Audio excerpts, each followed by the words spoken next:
Welcome to Daisy Service. Shalom teman-teman. Jadi sebelum kita mulai ibadah online hari ini akan ada beberapa pengumuman yang aku sampaikan. Yang pertama, buat teman-teman yang mungkin belum join Cool, boleh menghubungi nomor yang tertera di layar kalian.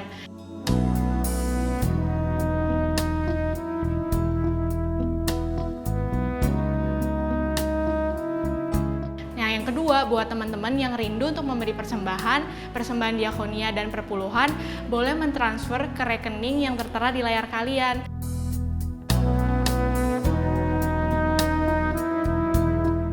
Nah, udah gak sabar kan teman-teman buat ikut ibadah online hari ini? So, see you at the service and God bless you. Shalom teman-teman TAC, aku hari ini bersyukur dan bersuka cita banget kita bisa ketemu secara virtual teman-teman di ibadah online. Walaupun aku udah kangen banget buat ketemu kalian secara offline dan bisa ngobrol-ngobrol langsung, tapi aku percaya teman-teman ini nggak mengurangi sukacita kita dalam Tuhan. Yuk sebelum kita mulai ibadah kita hari ini, kita satukan hati, kita berdoa. Ya Bapak yang baik, kami bersyukur Tuhan kami boleh dikumpulkan lagi untuk masuk dalam hadirat Tuhan hari ini. Tuhan, kami bersyukur Tuhan buat segala kebaikan Tuhan yang gak pernah berakhir buat kehidupan setiap kami. Tuhan, ajar kami Tuhan, kami boleh selalu ada di dalam jalannya Tuhan, dan kami boleh selalu menaruh harapan kami Tuhan dalam tangan-Mu. Tuhan, sebelum kami memulai ibadah ini Tuhan memimpin ya Tuhan, biar kami boleh menyenangkan Engkau Tuhan. Dan menapa Tuhan Yesus, kami sudah berdoa dan mengucap syukur. Sama-sama katakan amin. Yuk teman-teman, kita mulai satukan hati kita buat masuk dalam hadirat Tuhan hari ini. Yuk kita sama-sama fokus buat beribadah dimanapun kita berada.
Betapa dahsyat Engkau Tuhan, Pencipta segala yang ada, dulu, sekarang, sampai selamanya.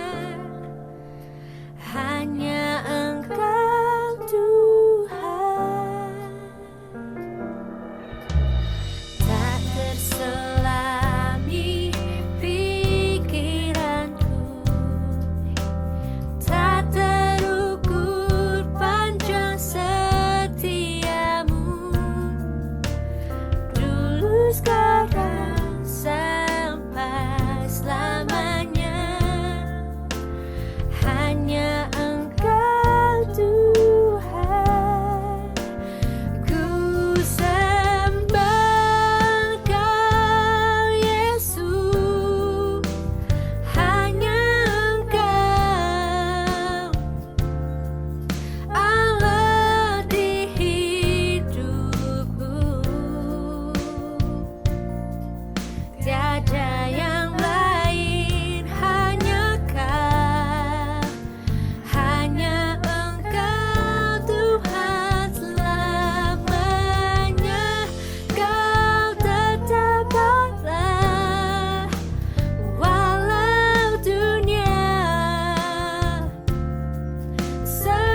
ibadah hari ini Tuhan. Biar ibadah hari ini Tuhan boleh jadi berkat buat setiap kami ya Bapa, dan boleh menyenangkan hati-Mu dan semua untuk kemuliaan nama-Mu. Ya Bapa, kami juga hari ini mau mendengarkan sedikit dari isi hati-Mu Tuhan, biar kami boleh mengerti dan kami boleh lakukan dalam kehidupan kami sehari-hari. Dalam nama Tuhan Yesus kami sudah berdoa dan mengucap syukur. Sama-sama kita katakan amin. Shalom teman-teman, senang sekali ketemu dengan teman-teman juga pada hari ini. Dan saya juga bersyukur kepada Tuhan karena Tuhan menyertai kita semua. Teman-teman juga masih tetap dapat mengikuti ibadah sekalipun secara online. Nah, itulah sebabnya saya ingin membagikan pada hari ini tentang calling atau panggilan. Nah, kenapa hal ini tiba-tiba menjadi sesuatu yang penting ya bagi kita, terutama generasi muda, anak-anak muda? Itu adalah karena ada banyak orang yang mungkin bingung ya, apa sih bedanya panggilan dengan pekerjaan saya? Apa sih bedanya panggilan dengan keinginan saya? Apa sih bedanya panggilan dengan cita-cita saya? Contohnya kalau saya punya cita-cita ingin menjadi seorang duta besar, saya punya cita-cita masuk hubungan internasional ya, belajar kuliahnya di situ. Apakah itu panggilan Tuhan buat saya? Apakah itu memang panggilan hidup saya? Nah, kebingungan seperti ini wajar teman-teman, dan itu bagus. Oleh karena kita berarti sedang dalam sebuah perjalanan untuk mencari tahu apa sih rencana Tuhan buat kehidupan saya. Dan kita juga pada akhirnya aware bahwa Tuhan punya rencana. Tuhan punya tujuan dalam kehidupan saya. Nah, saya sedang dalam perjalanan untuk mulai mengalami penyingkapan dari rencana Tuhan itu.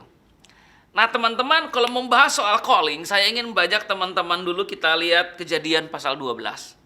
Di ayatnya yang ke-1. Di situ dikatakan, berfirmanlah Tuhan kepada Abram, pergilah dari negerimu dan dari sanak saudaramu dan dari rumah bapamu ini ke negeri yang akan kutunjukkan kepadamu. Nah, Kejadian 12 ayat 1 adalah permulaan panggilan Tuhan dalam kehidupan Abram. Ya, Abram menerima panggilan Tuhan dan Tuhan berkata kepada Abram, kamu harus pergi ke suatu negeri. Nah, kita harus tahu dulu Abram ini siapa.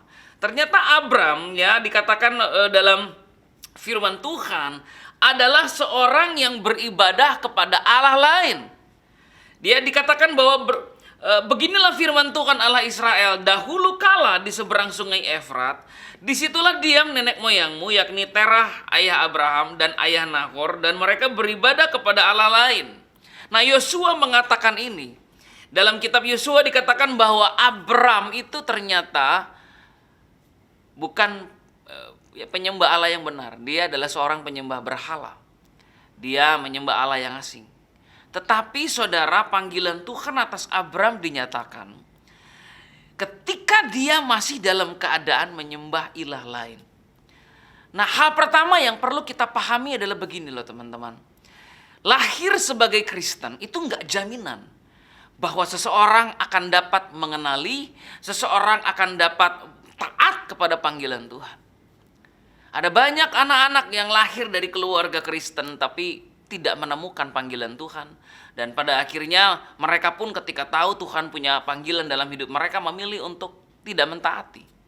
Tetapi Abram, sekalipun dia menyembah ilah lain, kita tahu bahwa pada akhirnya panggilan Tuhan datang dalam kehidupannya dan pada akhirnya dia taat, saudara. Nah, hal ini yang harus kita renungkan. Kenapa?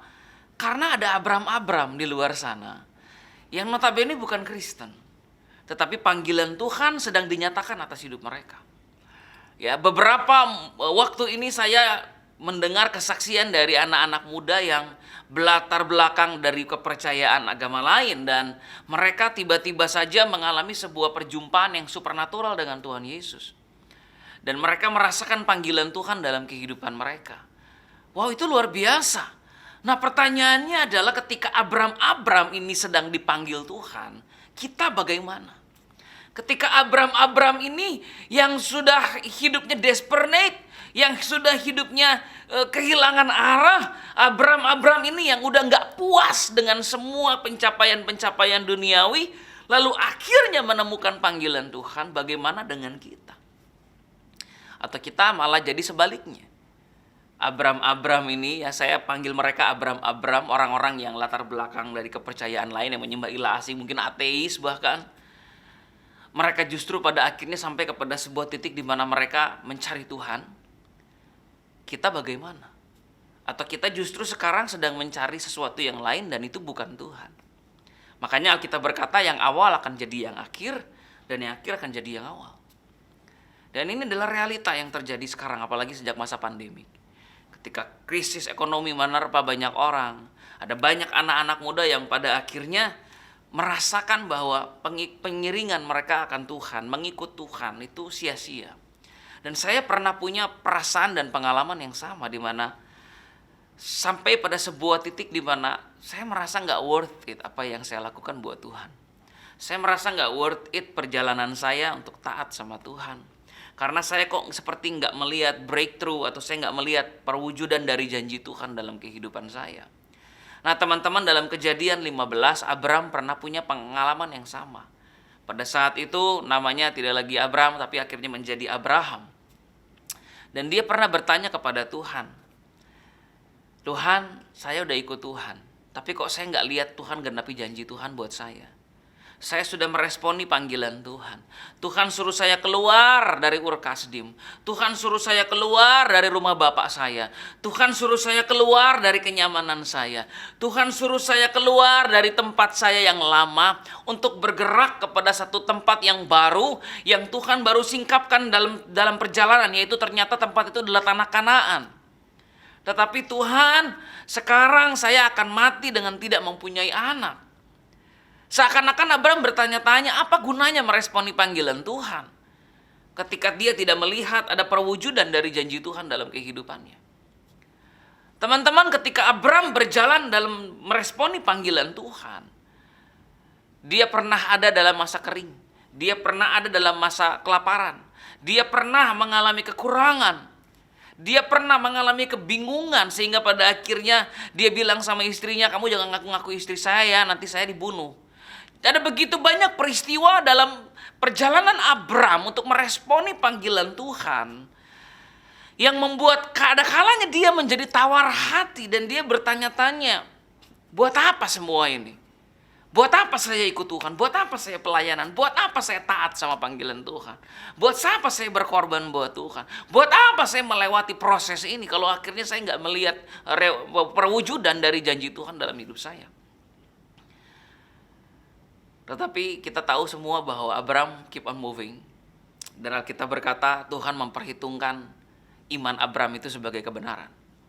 Pertanyaannya sekarang adalah, kenapa Abram tetap stick kepada panggilan Tuhan dalam hidupnya? Karena dia tahu panggilan itu apa. Dia mengerti betul apa yang dimaksud dengan panggilan Tuhan. Nah, untuk memahami panggilan Tuhan, saya ingin teman-teman ya, saudara semua, untuk menyadari bahwa panggilan Tuhan itu beda dengan pekerjaan kita. Beda. Bisa saja pekerjaan itu bagian dari panggilan kita. Tapi panggilan itu jauh lebih besar dari sekedar sebuah pekerjaan. Panggilan itu juga bukan pelayanan kita. Dalam artian, pelayanan itu bukan panggilan kita. Dalam artian, pelayanan hanyalah bagian dari panggilan Tuhan atas kita. Panggilan itu lebih besar dari pelayanan. Apa panggilan itu? Panggilan adalah sesuatu beban, ya, satu misi, satu visi yang Tuhan taruh dalam hidup seseorang, yang membuat orang itu pada akhirnya bergerak untuk menggenapi visi Tuhan. Contohnya, Tuhan memiliki visi untuk Abram agar dia menjadi apa? Dia menjadi bapa sejumlah besar bangsa. Itu visi Tuhan untuk Abram. Abram, aku akan menjadikan kamu bangsa yang besar. Itu visi Tuhan atas Abram. Nah, dalam perjalanan Abram meresponi visi Tuhan itu, dia pernah menjadi pedagang. Pernah. Dalam perjalanan Abram meresponi visi Tuhan itu, dia pernah melakukan hal berbeda dalam perjalanannya. Dia pernah melakukan kesalahan, kekeliruan, dia pernah melakukan pelanggaran. Dia pernah berada dalam posisi sebagai seorang yang terpukul, yang kecewa. Tetapi saudara, Tuhan tetap mencurahkan kasih karunia-Nya atas Abram. Sehingga sekalipun dia mengalami peristiwa itu, dia tetap setia menjalani panggilan Tuhan. Kalau kita bicara tentang Yusuf, panggilan Tuhan atas Yusuf dinyatakan kepada Yusuf ketika dia masih muda. Tuhan memiliki panggilan menjadikan Yusuf pemimpin. Nah, pemimpin di mana? Yusuf waktu itu nggak tahu. Tetapi dia tahu bahwa panggilan Tuhan adalah untuk menjadi seorang pemimpin. Dan ketika dia menjadi seorang pemimpin, dia melihat bagaimana pada akhirnya kepemimpinannya ini akan membuat banyak orang tunduk. Dan tentu saja itu membuat nama Tuhan dimuliakan. Dia belum punya gambaran akan menjadi pemimpin bagaimana dia. Tapi lewat proses kehidupan, akhirnya Yusuf menemukan panggilan Tuhan yang Tuhan nyatakan kepada dia secara spesifik, yaitu untuk menjadi seorang perdana menteri di Mesir. Tetapi sebenarnya panggilan Yusuf lebih daripada sekedar jadi perdana menteri. Tahu nggak teman-teman panggilan Yusuf apa? Untuk memelihara satu keluarga yang besar. Kita tahu bahwa ketika pada akhirnya terjadi kelaparan, ya, terjadi wabah di tempat di mana keluarga Yusuf tinggal, oleh karena waktu itu kan Yusuf sudah tidak lagi tinggal dengan keluarganya, dia dalam pembuangan. Nah, ketika terjadi krisis, ketika terjadi kelaparan di tempat di mana mereka tinggal, mereka pada akhirnya harus pergi ke Mesir untuk membeli makanan. Dan di situ pemimpinnya adalah Yusuf. Untung pemimpinnya Yusuf. Sehingga mereka bukan cuma sekedar membeli makanan untuk bertahan hidup. Mereka dibawa ke Mesir dan dipelihara di Mesir. Sehingga bangsa Israel ini dapat berkembang dan tidak punah. Jadi panggilan Tuhan atas Yusuf adalah untuk memelihara bangsa pilihan Tuhan, yaitu bangsa Israel. Nah, caranya Yusuf menggenapi panggilan itu adalah dengan menjadi seorang pemimpin perdana menteri di Mesir. Nah, pertanyaannya, bisa nggak Yusuf Tuhan pakai memelihara bangsa Israel ini tanpa harus menjadi perdana menteri? Jawabannya ya bisa. Bisa lewat banyak cara, saudara. Tetapi Tuhan memilih caranya, yaitu dengan menjadikan Yusuf perdana menteri. Kalau kita bicara tentang panggilan, kita akan menyadari bahwa panggilan itu jauh lebih besar daripada sekedar pekerjaan dan lebih besar dari sekedar pelayanan kita. Dalam artian, kalau sekarang kamu mungkin melayani di bidang musik, suatu saat mungkin kamu nggak akan lagi melayani di bidang musik. Kamu mungkin cuma seorang pemusik di masa muda kamu. Ketika kamu beranjak dewasa, kamu nanti menikah, kamu mungkin akan melayani di bidang yang lain. Tetapi panggilan Tuhan atas kamu itu akan tetap menyala. Apa panggilan itu? Nah, itu yang harus kamu cari tahu. Tuhan mengarahkan kamu kemana? Ya, kalau saya kasih contoh kehidupan saya, panggilan Tuhan buat saya apa? Saya bisa simpulkan dengan sebuah kalimat. Dalam bahasa Inggrisnya, saya menulis visi hidup saya atau panggilan Tuhan dalam hidup saya itu dengan pernyataan seperti ini. To be an instrument of revival in the hand of God. To bring revival to every church, to every city, to every nation, into all the world. Untuk menjadi instrumen kebangunan rohani di tangan Tuhan. Sehingga kebangunan rohani dapat terjadi di gereja-gereja, di kota-kota, bangsa-bangsa, bahkan seluruh dunia. Nah, gimana caranya saya bisa menjadi instrumen kebangunan rohani di tangan Tuhan? Caranya macam-macam. Tuhan bisa pakai saya untuk menjadi seorang pengusaha, bisa. Pengusaha yang melayani Tuhan dan bikin KKR, bisa. Tuhan bisa pakai saya untuk menjadi seorang hakim, bisa. Seorang hakim yang benar-benar hidup dalam integritas. Dan pada akhirnya saya melihat kebangunan rohani di dalam lingkungan kerja saya, bisa. Tuhan bisa pakai saya untuk menjadi seorang pengkhotbah, menjadi seorang gembala. Dan saya membawa kebangunan rohani lewat panggilan sebagai gembala dan pengkhotbah.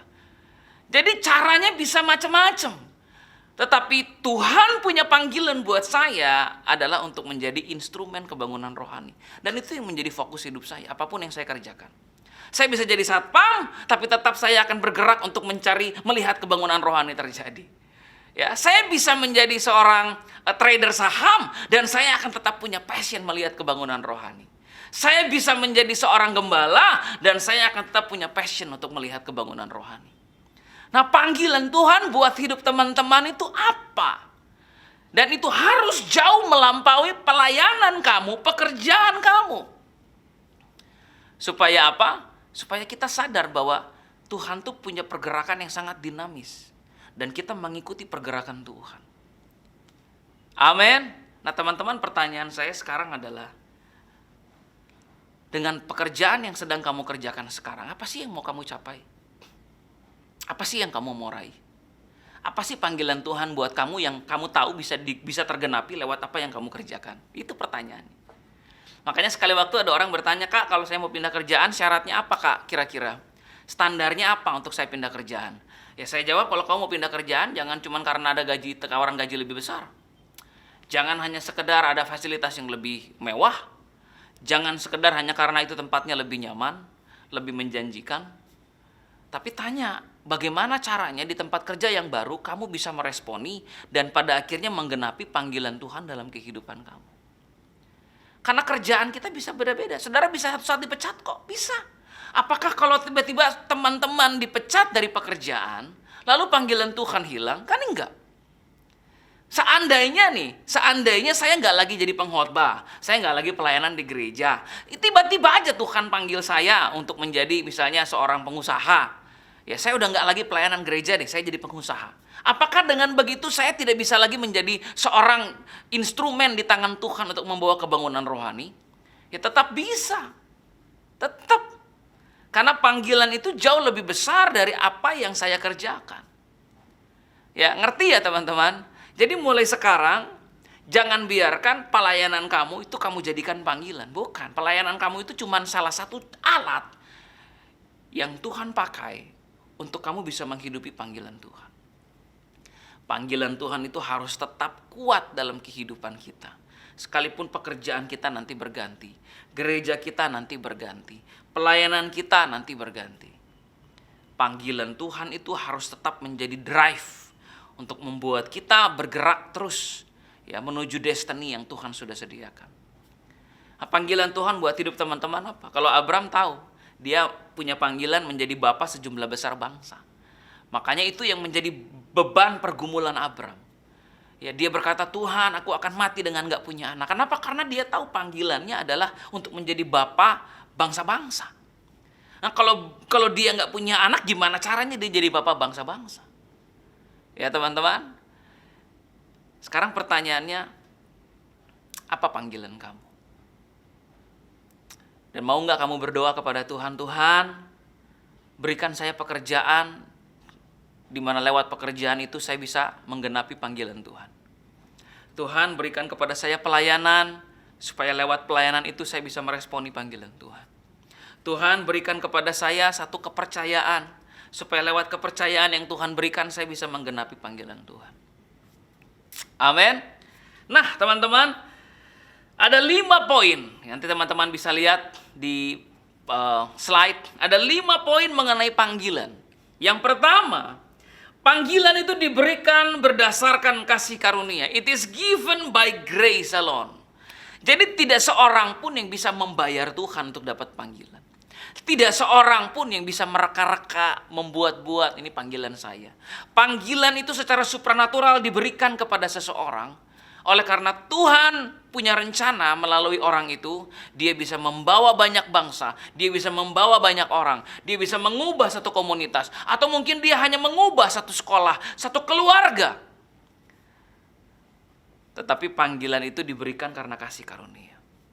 Dalam artian, we don't have to prove anything to be called by God. Kita nggak perlu membuktikan apapun untuk dipanggil oleh Tuhan. Ya, kita nggak perlu melakukan sesuatu untuk menerima panggilan Tuhan. Enggak. Panggilan itu datang kepada kita semata-mata karena kasih karunia Tuhan. So, panggilan Tuhan buat hidup teman-teman apa? Nah, panggilan Tuhan bagi hidup saya adalah, saya ulangi, to be an instrument of revival in the hand of God. To bring revival to every church, every city, every nation, into all the world. untuk menjadi instrumen kebangunan rohani di tangan Tuhan dan membawa kebangunan rohani itu kepada gereja-gereja, kota-kota, bangsa-bangsa, bahkan seluruh dunia. Nah, saya tuh nggak harus buat apa-apa untuk menerima panggilan itu. Saya nggak harus membuktikan apa-apa sama Tuhan. Saya nggak perlu harus jadi kudus dulu, jadi suci dulu, hidup benar dulu untuk enggak. Panggilan itu datang, Alkitab berkata, sejak saya dalam kandungan ibu saya. Amin. Makanya kita mengenal istilah generasi Yeremia. Karena dalam kitab Yeremia pasal 1, Tuhan berkata, jangan berkata aku ini masih muda Yeremia. Aku ini sudah panggil kamu sejak kamu dalam kandungan ibu kamu. Panggilan itu akan makin clear ketika kita mulai taat dan setia dengan hal-hal kecil yang Tuhan nyatakan. Jadi kalau di antara teman-teman yang saya masih belum tahu panggilan Tuhan buat saya apa. Ya apa yang sekarang lagi Tuhan percayakan sama kamu. Ke arah mana hati kamu diarahkan Tuhan. Kepada hal-hal apa hatimu terbeban. Ya kepada hal-hal apa kamu punya belas kasihan. Ya hal-hal apa yang membuat kamu begitu concern. Ya coba fokus ke situ. Dan lakukan yang terbaik. Nanti seiring berjalannya waktu, Tuhan akan mulai membuat panggilan teman-teman menjadi jauh lebih clear. Tapi saya ulangi sekali lagi, panggilan kamu lebih dari sekedar pekerjaan kamu. Satu saat pekerjaan kamu itu bisa tiba-tiba hilang. Tapi panggilan kamu akan tetap ada dalam hatimu. Amin. Nah teman-teman, poin kedua, panggilan itu milik Tuhan. It is belong to God. Artinya apa? Artinya teman-teman, panggilan itu milik Tuhan semata-mata.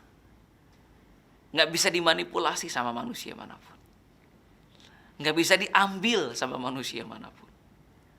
Jadi kalau ada orang yang mungkin mengancam dengan berkata, lo kalau nggak begini, lo nggak punya masa depan. Loh, memang masa depan kamu di tangan siapa? Di tangan orang ini, di tangan Tuhan. Ya. Pokoknya lo kalau lo nggak sungguh-sungguh kerja habis-habisan ya di masa muda lo nggak bener-bener curahin hidup lo untuk nyari duit, lo bakal susah masa depan lo. Loh, itu masa depan emang milik siapa? Masa depan kamu di tangan siapa? Di tangan perkataan orang ini, di tangan kekayaan, di tangan pekerjaan, di tangan kerja keras kamu, atau di tangan Tuhan? Sama. Kenapa? Karena masa depan dan panggilan itu erat kaitannya. Ada banyak anak muda berbicara tentang masa depan dan tidak memiliki hubungan apapun dengan panggilan Tuhan. Tapi kalau kita bicara masa depan, kita bicara panggilan Tuhan. Karena di mana ada panggilan Tuhan, di situ ada masa depan buat kita. Cuman zaman sekarang, ya orang akhirnya berpikiran seperti itu. Kalau lagi muda lo kerja habis-habisan. Ya lo sungguh-sungguh aja. Kerja sungguh-sungguh, nyari duit banyak. Dan kamu melupakan Tuhan. Pada akhirnya kamu mungkin melihat masa depan yang kamu rancang. Tapi panggilan Tuhan belum maju 1 inci pun dalam kehidupan kamu. Kamu gak pernah bergerak taat dalam panggilan Tuhan. Amin. Jadi yang kedua, panggilan itu milik Tuhan. Yang ketiga, panggilan itu bukan buatan manusia. Di dalam artian manusia bisa kasih kepada teman-teman kepercayaan. Contohnya kalau saya di gereja, saya kasih kepercayaan, kamu jadi koordinator ya di pendoa, atau kamu sekarang jadi koordinator ya usher, atau kamu sekarang jadi koordinator ya di hospitality, atau kamu jadi singer ya, atau kamu WL ya. Nah itu tuh pelayanan. Makanya saya bilang tadi, panggilan itu lebih daripada pelayanan. Dengan kata lain, kalau kamu nggak dipercayakan sebuah pelayanan, kamu nggak dipercayakan sebuah tanggung jawab, bukan berarti kamu nggak punya panggilan. Kalau kamu sekarang belum melakukan apa-apa, bukan berarti kamu nggak punya panggilan. Ya, karena panggilan itu lebih daripada pelayanan atau pekerjaan yang kamu lakukan. Kalau kamu sekarang lagi nggak punya kerjaan, kalau kamu sekarang lagi bingung mau ngerjain apa, ngelakuin apa, kalau kamu sekarang masih menjadi pelajar, ya itulah perjalanan kamu untuk meresponi dan akhirnya menemukan panggilan Tuhan. Tapi panggilan Tuhan itu bukan buatan manusia. Manusia cuma bisa kasih sama teman-teman tanggung jawab, pelayanan, pekerjaan, tetapi panggilan itu berasal dari Tuhan. So, kalau kita mau mengenali panggilan Tuhan dan meresponi panggilan Tuhan dalam hidup kita, ya kita harus datang sama Tuhan. Kita harus tanya sama Tuhan. Kita harus setia untuk terus datang kepada Tuhan. Kita belajar taat dengan hal-hal kecil yang Tuhan percayakan kepada kita. Selanjutnya, poin keempat, Panggilan, it requires our first step. Panggilan itu syaratnya untuk bisa dapat tersingkap adalah kita harus melangkah. Jadi kalau kita nggak pernah mau melangkah, kita nggak pernah mau bergerak ke dimensi atau area di luar kenyamanan kita, kita nggak akan lihat Tuhan menggenapi panggilannya dalam kehidupan kita. Jadi syarat untuk seseorang bisa menghidupi panggilannya adalah dia harus mau melangkah. Dia harus mau bergerak. Dia harus mau berjalan. Dia harus berjalan dengan iman sekalipun secara logika dia nggak mengerti. Nah teman-teman, kita akan diajari Tuhan melangkah dengan iman step by step. Mulai dari usia sekolah, di sekolah kita diajari Tuhan bagaimana berjalan dengan iman. Bagaimana kita belajar hidup jujur. Ya itu tuh langkah-langkah untuk teman-teman mengenali panggilan Tuhan buat hidup teman-teman. Nah, kalau kita mau sungguh-sungguh menjalaninya, maka panggilan Tuhan itu hari demi hari akan makin jelas. Tuhan tuh ingin kita melakukan apa untuk dunia ini. Tuhan tuh ingin kita menjadi seperti apa. Nah itu akan dibukakan oleh Tuhan sedikit demi sedikit. Dan yang terakhir, panggilan itu mengandung misteri. Karena panggilan itu mengandung misteri, kita perlu datang kepada Tuhan untuk misteri itu dapat disingkapkan. Nah teman-teman, panggilan itu adalah sesuatu yang misterius. Ya, it's a secret, itu rahasia ilahi. Sehingga ada kalanya Tuhan menyampaikan sebagian saja dari gambaran tentang panggilan itu kepada hidup kita. Lewat nubuatan, lewat firman, lewat khotbah, lewat orang, lewat peneguhan dari orang. Bisa. Contohnya ada orang-orang yang mungkin berkata, kamu kok kayaknya lebih terbeban sama anak-anak ya? Gitu. Itu karena Tuhan lagi pakai orang di sekeliling kita untuk mulai sedikit beri gambaran kepada kita.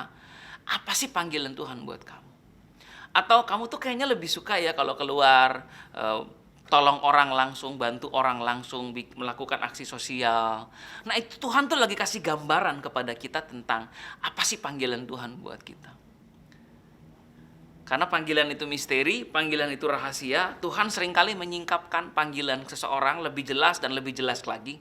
Itu lewat cara-cara yang unik dan cara-cara yang luar biasa. Bagian kita adalah untuk mulai taat dengan apa yang Tuhan nyatakan kepada kita. Ya, dalam setiap musim, dalam setiap langkah, dalam setiap peristiwa yang terjadi dalam kehidupan kita. Amin. Nah, saudara, saya ingin ajak lagi kita baca ya. Di ayatnya yang kedua Tuhan berkata begini, aku akan membuat engkau menjadi bangsa yang besar, serta memberkati engkau, membuat namamu masyhur, dan engkau akan menjadi berkat. Wow. Tapi Abraham bilang kepada Tuhan, Tuhan, apa yang akan kau berikan kepadaku? Aku akan meninggal dengan tidak mempunyai anak. Tetapi Tuhan berkata kepada Abraham, enggak Abraham, akulah perisaimu. Ya, di ayat ke-1 dikatakan, aku jaminanmu. Kamu hanya perlu melangkah, berjalan aja. Gak usah ngurusin gimana caranya nanti kamu punya anak. Gak usah mikirin terlalu stres sampai gimana caranya nanti kamu akan membiayai sekolah adik-adik kamu. Atau bagaimana kamu akan mensupport orang tua kamu. Jangan terlalu dibawa pusing, dibikin rumit. Gimana caranya kamu akan dapat punya rumah nanti. Gimana caranya nanti kamu akan punya biaya menikah. Gimana caranya nanti kamu kuliah. Kamu fokus aja kepada step by step, Abraham. Karena akulah jaminanmu. Amin. Mungkin kita sama seperti Abraham. Kita bingung ya. Kita bertanya-tanya bagaimana caranya nanti saya bisa kuliah Tuhan. Karena orang tua saya berkata bahwa mereka gak punya uang untuk menguliahkan saya. Atau Tuhan gimana caranya ya saya nanti menikah. Karena sampai sekarang saya masih belum punya sesuatu yang bisa saya tabung. Ya saya belum punya dana. Tuhan gimana caranya saya nanti ya. Dan banyak pertanyaan-pertanyaan dalam kehidupan kita. Yang kalau kita terlalu fokus pikirkan dan overthinking, kita akhirnya gak akan melangkah. Kita akan stuck dan diam di tempat. Nah teman-teman, apa yang harus kita lakukan? Saya ingin mengajak teman-teman melihat sebuah slide dengan judul Kisah Terah dan Haran. ya. Ada satu slide yang berjudul Kisah Terah dan Haran. Di situ dikatakan di dalam firman Tuhan bahwa Haran itu adalah simbol dari penundaan. Ya. Ketika Terah ayahnya masih hidup, matilah Haran di negeri kelahirannya di Ur Kasdim. Lalu Terah membawa Abram anaknya serta cucunya Lot, yaitu anak Haran, dan Sarai menantunya istri Abram anaknya. Ia berangkat bersama-sama dengan mereka dari Ur Kasdim untuk pergi ke tanah Kanaan. Lalu sampailah mereka ke Haran dan menetap di sana. Umur Terah ada 255 tahun, ya, adalah 205 tahun, lalu ia mati di Haran. Haran adalah simbol dari penundaan. Haran adalah simbol dari satu warning ketika jangan menetap. Nah, kenapa pada akhirnya pada saat itu Abram bukannya melangkah masuk bergerak menuju tanah Kanaan, tapi dia malah menetap? Karena Haran itu namanya sama dengan nama dari saudaranya yang meninggal. Ya, sehingga papanya Abram bernama Terah ketika sampai di Haran, dia teringat dengan masa lalu, dia teringat dengan anaknya yang meninggal itu. Masa lalu itu membuat Abram tidak mampu melangkah bergerak menuju destiny atau masa depan yang Tuhan sediakan. Hal yang pertama yang harus kita lakukan adalah jangan menetap di masa lalu. Jangan biarkan masa lalu membelenggu kamu.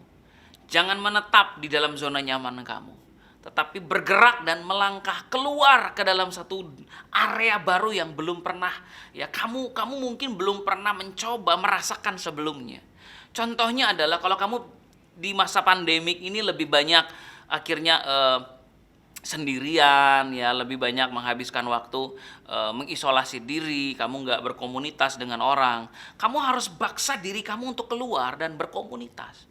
Temukan komunitas-komunitas dari anak-anak Tuhan yang bisa membawa kita mengenal Tuhan lebih lagi.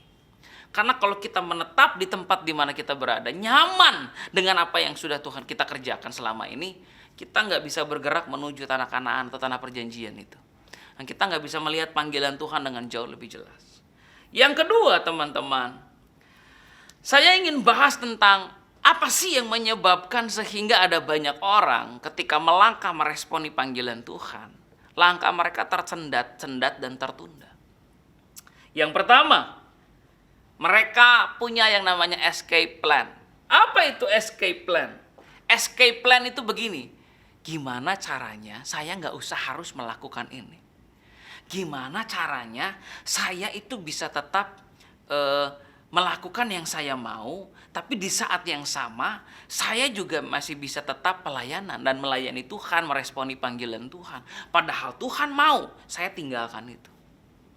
Gimana caranya saya bisa tetap hidup biasa-biasa saja, tapi di saat yang sama juga ya saya masih bisa lah cari-cari Tuhan, ikut-ikut Tuhan. Nah, itu escape plan. Escape plan itu artinya bagaimana kita bisa membuat kedagingan kita escape. Seperti Yunus. Yunus lari ketika Tuhan memanggil dia untuk bertobat, untuk mengkhotbahkan pertobatan ke Niniwe. Dan kita tahu pada akhirnya Yunus ditelan oleh ikan besar, dan di situ Tuhan mengajari Yunus bahwa dia sangat mengasihi Yunus, dia punya rencana yang indah atas Yunus, sehingga dia niat, ya, Tuhan itu niat banget untuk membuat Yunus ditelan ikan yang besar supaya Yunus sadar dan kembali kepada panggilannya. Hal pertama adalah escape plan. Dalam artian kita mungkin seringkali nggak berjalan dalam panggilan Tuhan karena kita tuh mau melarikan diri, tapi dengan cara yang smooth. Karena kalau kita menyangkal Tuhan kan nanti kita pikir, aduh kalau gue menyangkal Tuhan nanti disangkal Tuhan gak masuk surga gue gitu ya. Atau misalkan kalau gue gak sungguh-sungguh buat Tuhan, kalau gue gak ngeresponin Tuhan, melakukan apa yang Tuhan mau, aduh nanti gimana ya. Jadi kita coba escape plan, dalam artian kita mencoba untuk tidak melakukan kehendak Tuhan. Kita mencoba untuk menolak panggilan Tuhan buat kita, tapi dengan cara halus. Nah, itulah yang menyebabkan seringkali kita gak bergerak. Seringkali kita nggak melihat panggilan Tuhan dalam hidup kita semakin jelas. Yang kedua adalah cowardice mentality. Artinya mentalitas yang pengecut. Abram pernah punya mentalitas seperti ini ketika dia ketakutan mau dibunuh oleh Raja Mesir. Sehingga dia bilang sama istrinya Sarai, kamu bilang aja kamu bukan istri saya. Nah, ini masalah nggak sepele. Kenapa? Karena Tuhan punya janji menjadikan Abram bapak bagi banyak bangsa. Dengan kata lain, Sarah itu akan melahirkan anaknya Abram. Nah, kalau dia kasih Sarah ini kepada Raja Mesir, ya, dengan kata lain nanti Sarah ini bakal punya anak dari Raja Mesir, bukan dari Abram. Dengan kata lain, rencana Tuhan atas Abram pasti batal. Ini perkara yang sangat serius. Tapi Abram pernah bersikap pengecut. Pernah nggak kita bersikap seperti itu? Tuhan mau bawa kita, Tuhan mau kasih kepercayaan sama kita, Tuhan mau promote kita, Tuhan mau angkat kita, tapi kita bersikap pengecut, kita takut, kita nggak berani, dan pada akhirnya panggilan Tuhan tidak tergenapi dalam kita. Yang ketiga, making obedience complicated. Kita tuh bikin ketaatan itu jadi rumit. Tuhan suruh A, kita mulai bikin B, C, D, E, F, G, dan kita berharap si A bisa jadi B atau si A bisa jadi C. Kita berharap kalau panggilan Tuhan ini nggak usah terlalu rumit. Kita mulai memikirkan bagaimana nanti resikonya apa, harga yang harus kita bayar, pengorbanan yang harus kita bayar, dan kita memperumit semuanya. Padahal yang Tuhan mau adalah kita berjalan aja, melangkah aja. Tapi kalau kita making obedience complicated, kita nggak melihat panggilan itu makin lama makin jelas, tapi makin burung. Karena overthinking. Kalau Tuhan panggil teman-teman untuk melakukan sesuatu, jangan overthinking, jangan dibuat complicated. Tapi katakan, iya Tuhan, aku ini hamba-Mu, aku mau taat dan aku mau ngelakuin apa yang Tuhan suruh untuk aku lakukan. Amin. Yang keempat, profit or loss. Ya, seringkali kita nggak melihat panggilan Tuhan dinyatakan dalam kehidupan kita. Kita nggak melihat panggilan Tuhan makin jelas adalah karena kita pikir untung ruginya. Apa untung ruginya kalau saya mengikuti Tuhan? Apa untung ruginya kalau saya melayani Tuhan? Apa untung ruginya? Apakah saya lebih banyak untung? Apa lebih banyak rugi? Apakah kalau saya berkorban buat Tuhan, saya melayani Tuhan, saya lebih banyak rugi dan nggak untung? Nah, karena pemikiran untung rugi ini kita nggak pernah all out buat Tuhan. Karena kita berpikir untung rugi, ya aduh, ngapain juga sih, aduh malas. Nah, hal-hal seperti itu membuat kita akhirnya nggak melihat panggilan Tuhan dalam kehidupan kita makin lama makin jelas. Dan Tuhan sedang mencari generasi yang mau memberi segalanya buat Dia. Kita sering nyanyi, Lord, I give you my heart, I give you my soul, I live for you alone. Itu bukan cuma lagu, teman-teman. Itu harusnya keluar dari hati. Bahwa kita mau memberikan segalanya buat Tuhan. Dan yang terakhir, seringkali kita nggak melihat penggenapan atau panggilan Tuhan dalam hidup kita makin jelas. Adalah karena kita berpikir Tuhan akan mengubah pikirannya. Contohnya kalau kita coba tunda-tunda melakukan apa yang Tuhan suruh, kita berharap Tuhan lupa. Ya, dan udah itu kita nggak perlu lagi. Ya. Contoh sederhananya kalau di rumah orang tua suruh kita lakuin sesuatu, kita suka tunda-tunda dengan harapan nanti orang tua kita lupa dan lalu dikerjain sendiri. Ya, kadang gitu. Kadang kita pikir gitu juga tentang Tuhan. Tuhan suruh kita lakuin sesuatu, kita tunda-tunda, kita pikir Tuhan akan berubah pikiran. Kita pikir ya nanti semoga kalau Tuhan suruh A, saya nggak ngelakuin, nanti Tuhan jadi suruh B deh. Tapi Tuhan never change his mind. Kita nggak bisa mempermainkan Tuhan dengan berpikiran bahwa kalau kita nggak responi panggilan Tuhan nanti bakal ada yang baru. Kalau kita nggak mau lakuin perintah A ya nanti Tuhan mungkin akan toleransi Tuhan kasih perintah B. Tapi belajar dari Yunus, kalau Tuhan suruh dia ke Niniwe, pergilah kamu ke Niniwe. Tuhan nggak punya opsi lain dan dia nggak mau mengubah kehendaknya, perintahnya dalam kehidupan kita. Karena dia tahu kehendak dan perintah Tuhan itu akan menuntun kita melihat penggenapan dari panggilan Tuhan dalam kehidupan kita. Dan akhirnya kita punya kehidupan yang penuh dengan harapan. Alkitab berkata Tuhan mau berikan kepada kita kehidupan yang penuh harapan. Baik di masa sekarang ataupun masa depan. Karena itu teman-teman, apa yang selama ini membuat kamu seringkali menjadi bingung ketika jalan dalam panggilan Tuhan? Kamu merasa blank, buyar. Kamu merasa seringkali nggak tahu harus berbuat apa. Kamu merasa terjadi penundaan-penundaan dalam hidup kamu. Kamu merasa kamu nggak lagi bertumbuh, kamu nggak lagi berkembang. Mungkin karena selama ini kita nggak sungguh-sungguh meresponi panggilan Tuhan itu. Kalau Tuhan kasih kepercayaan, kita nggak sungguh-sungguh responi. Terjadi begitu banyak penundaan demi penundaan yang berasal dari pihak kita. Tapi saya berharap pada hari ini, yuk sebagai generasi Yeremia, kita sama-sama meresponi panggilan Tuhan ini dengan sungguh-sungguh. Pertanyaan saya sebelum kita tutup, apa panggilan Tuhan dalam kehidupan kamu? Apa yang kamu rasa menjadi beban Tuhan dalam hati kamu? Apa yang kamu rasa menjadi kerinduan Tuhan yang Tuhan taruh di hati kamu? Mungkin kamu jawab, Kak, Tuhan taruh saya kerinduan untuk anak muda. Ya, supaya apa anak mudanya? Karena banyak. Kalau saya sejak muda, saya pelayanan anak muda, ya hati saya adalah anak muda mengalami kebangunan rohani. Cuma itu. Bagian lain nanti urusan orang lain yang ngurus. Pelayanan yang orang lain yang ngurus. Ya, Kak, saya rindu anak-anak muda pada akhirnya punya hati untuk terbeban buat jiwa-jiwa yang terhilang, untuk terlibat dalam pelayanan misi. Nah, itu panggilan Tuhan buat kamu. Kamu nggak cuma sekedar terbeban buat anak muda, tapi kamu punya harapan anak-anak muda jadi anak-anak muda yang bagaimana. Nah, kalau kamu udah sampai tahap seperti itu, panggilan kamu mulai semakin diperjelas oleh Tuhan. Amin. Yuk, hari ini kita sama-sama berdoa supaya Tuhan menyatakan lebih jelas lagi panggilannya atas kehidupan kita semua. Tuhan, aku berdoa hari ini di dalam nama Tuhan Yesus Kristus, biarlah panggilan-Mu Tuhan hari demi hari makin jelas bagi setiap kami. Supaya kami Tuhan, anak-anak muda, kami generasi muda dapat menjadi sama seperti Yeremia yang meresponi panggilan Tuhan. Karena kami menyadari kami sudah dipanggil Tuhan sejak kami dalam kandungan. Hari ini aku berdoa Tuhan Yesus, biarlah setiap teman-temanku, rekan-rekanku ini Tuhan, yang sedang dalam perjalanan untuk meresponi panggilan Tuhan. Kami semua tidak tersandung, kami semua tidak menunda-nunda, tapi kami meresponi dengan iman dan kami meresponi dengan segera. Apa yang menjadi tujuan dan rencana Tuhan dalam kehidupan kami. Di dalam nama Tuhan Yesus Kristus, kita sama-sama katakan, amin. Haleluya.